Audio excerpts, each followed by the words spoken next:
Assalamualaikum, selamat pagi. Udah tidak ada lagi bintang di fajar ini, tapi ada satu bintang yang bersinar.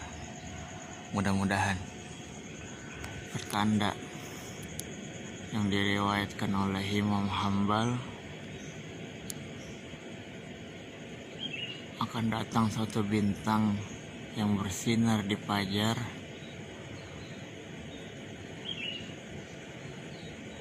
petanda akan berakhirnya wabah.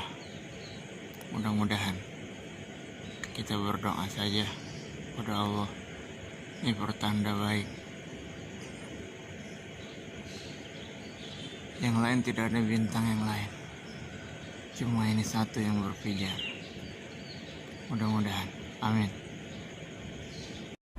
Rasulullah SAW ta'ajub terhadap keadaan seorang mukmin.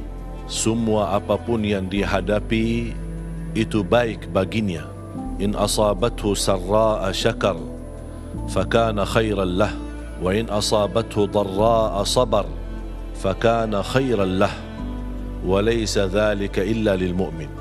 Ketika dia mendapatkan nikmat, bagi orang mukmin selalu bersyukur. Ketika orang mukmin mendapatkan ujian, bala, musibah, sebagaimana kita hadapi wabah ini, itu merupakan ujian, dan orang mukmin adalah menghadapinya dengan sabar. COVID-19 merupakan ujian. Kita tidak tahu apa hikmah di balik ini, tetapi ingat perkataan Sayyidina Umar bin Khattab radhiyallahu anhu, nahrubu min qadarillah ila qadarillah. Kita menghadapi takdir, tapi tidak boleh kita lawan takdir kecuali dengan takdir itu sendiri.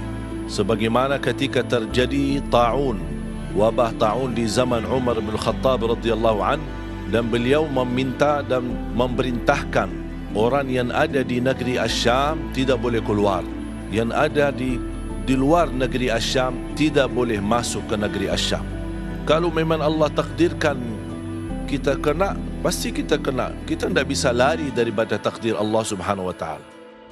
Pertama, kita selalu ingat kebesaran Allah Subhanahu wa taala. Kita selama ini banyak nikmat yang mohon maaf dan sayang sekali kita tidak sadarkan dan kita tidak syukuri. Ternyata salat Jumat dan jamaah selama ini kita laksanakan sebelum COVID-19 itu nikmat yang luar biasa. Silaturrahim itu nikmat. Keluar rumah pagi hari mencari nafkah dan rezeki itu nikmat. Kita menantar anak kita sekolah atau dia bersama teman-temannya pergi sendirian itu nikmat. Kita beraktivitas, orang bekerja sepanjang seminggu. Ketika sudah hari libur Sabtu dan Ahad, dia membawa keluarganya, ada yang ke pantai, ada yang ke mall, ada yang jalan-jalan.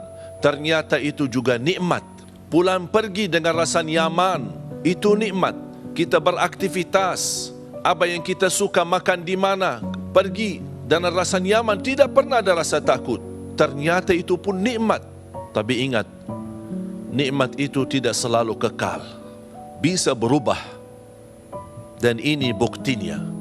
Dengan hadirnya COVID-19, banyak nikmat yang kita selama ini kita nikmati tapi tidak kita syukuri.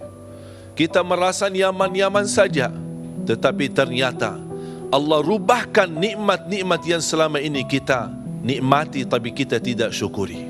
Tapi ujian ini tidak akan berlalu begitu saja. Dan kita diam diri saja, tetapi harus kita ada ikhtiar. Menurut saya Ramadan ini, kali ini Allah memberikan ujian. Saya mengambil sebuah hikmah. Allah ingin kali ini ibadah kita berhubungan langsung sama Allah Subhanahu wa taala. Mungkin selama ini kita merasa nikmat sepanjang berkali-kali Ramadan yang berlalu. Nikmat i'tikaf, nikmat tarawih, nikmat buka bersama, nikmat ramai-ramai ke masjid. Tapi nikmat itu, saya ingatkan lagi, belum tentu kekal, belum tentu dijamin terus-menerus. Kali ini kita bisa menikmati Ramadan, tapi dengan kita bermunajat di rumah, kita tarawih di rumah masing-masing. Kita menjaga diri di rumah. Karena ada hal utama dalam pandangan Islam, wal wiqayatu khairun minal ilaj. Menjaga itu lebih wajib, lebih baik daripada berobat. Hal ini sudah dilakukan orang yang lebih baik daripada saya dan daripada kalian. Itulah Nabi Muhammad sallallahu alaihi wasallam. Munajat kita yang tulus dan ikhlas di rumah masing-masing, pasti akan Allah ijabah dan akan Allah mengangkat bala. Saya merasa sedih karena tidak bisa tarawih. Saya merasa menangis karena tidak bisa mudik. Saya merasa terluka hati saya karena tidak bisa Jumatan. Tapi ini ujian, wajib kita turuti, wajib kita imani.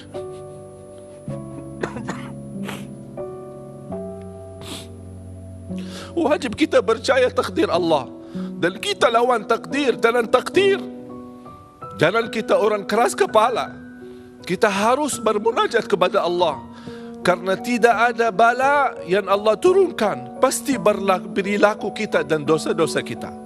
Dan bagaimana Allah angkat bala? Dan taubat kita, bermunajat kita kepada Allah Subhanahu wa taala. Saya yakin karena di dalam ujian ada doa yang tulus dan ikhlas. Selama kita senang, tidak pernah merasa doanya ikhlas. Makanya inti dan hikmah daripada ujian, Allah akan memilih siapa yang bisikan doanya yang ikhlas. Ini kesempatan menjadi hamba yang ikhlas. Dan mudah-mudahan kita semua dalam lindungan Allah Subhanahu wa taala dari segala bahaya COVID-19 dan selalu dalam kondisi keadaan sihat wal afiat. Amin, amin, amin ya rabbal alamin.